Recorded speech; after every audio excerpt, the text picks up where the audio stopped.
اعتکاف کے موضوع پر گفتگو ہو رہی ہے۔ علامہ مدنی رضا صاحب یہ بتائیے، قرآن و حدیث میں کہیں تذکرہ ملتا ہے اعتکاف کا اور کوئی طریقہ کار بتایا گیا ہے، اس کی خوبیاں اور اس کی فضیلتیں کیا بیان کی گئی؟ بسم اللہ الرحمن الرحیم۔ قرآن مجید میں اللہ تبارک و تعالیٰ نے حضرت ابراہیم اور حضرت اسماعیل علیہ السلام کا ذکر فرمایا، اور وہاں پہ یہ ارشاد فرمایا کہ ہم نے انہیں حکم دیا کہ میرے گھر کو پاک کریں طواف کرنے والوں کے لیے اور اعتکاف کرنے والوں کے لیے۔ تو اس آیت مبارکہ سے یہ معلوم ہوتا ہے کہ اعتکاف یہ ایک ایسی عبادت ہے جو سابقہ شریعتوں میں بھی اللہ تبارک و تعالیٰ نے فرض فرمائی تھی، اور اس وقت بھی لوگ جو ہے وہ اعتکاف کرتے تھے، اور جیسا قبلہ شاہ صاحب نے ارشاد فرمایا کہ اس وقت بھی اس مقصد کے حصول کے لیے یہ ایک ایسی عبادت تھی جس کی طرف لوگ رغبت رکھتے تھے۔ پھر ہم اگر احادیث کی طرف رجوع کرتے ہیں تو نبی کریم علیہ السلام کا طرز عمل بھی ہمیں نظر آتا ہے کہ میرے آقا علیہ السلام نے پورے رمضان کے مہینے میں بھی اعتکاف فرمایا، اور صحابہ سے فرمایا کہ پہلے میں نے 10 دن کے اعتکاف کیا، اور مجھے یہ بتایا گیا کہ پھر میں نے 20 دن کا اعتکاف کیا، اور پھر مجھے یہ بتایا گیا کہ آخری عشرے کے اندر شب قدر ہے، تو اگر تم میں سے کوئی میرے ساتھ اعتکاف کرنا چاہے تو وہ شامل ہو سکتا ہے۔ صحیح۔ تو یہاں پہ بھی ہمیں اعتکاف کا تصور ملتا ہے۔ اب اس کی فضیلت کے متعلق یہ ہے کہ نبی کریم علیہ السلام نے ارشاد فرمایا کہ اگر کوئی شخص ایک دن کا بھی اعتکاف کرتا ہے تو اللہ تبارک و تعالیٰ اس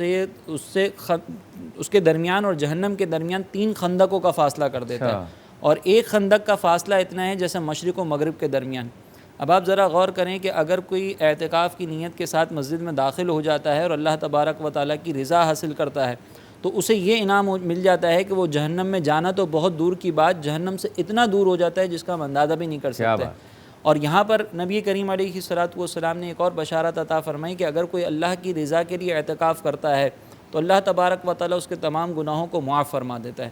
یہاں پہ آپ غور کریں کہ انسان کے دل پر جب کثافت طاری ہوتی ہے نا تو اس کا دل بہت زیادہ بھاری اور بوجھل ہو جاتا ہے۔ اس کی کیفیت کو اگر سمجھنا ہو تو ہم اس پہ غور کر سکتے ہیں کہ جب آپ کسی سفر پہ جا رہے ہوں اور آپ کے جسم پر گرد و غبار آ جائے تو ہمارا جسم جو ہے وہ ہمیں بہت زیادہ بوجھل محسوس ہوتا ہے، اور جیسے ہی ہم اس گرد و غبار کو صاف کرتے ہیں، نہا لیتے ہیں، تو ہمارے جسم پر ایک ہلکا پن طاری ہو جاتا ہے۔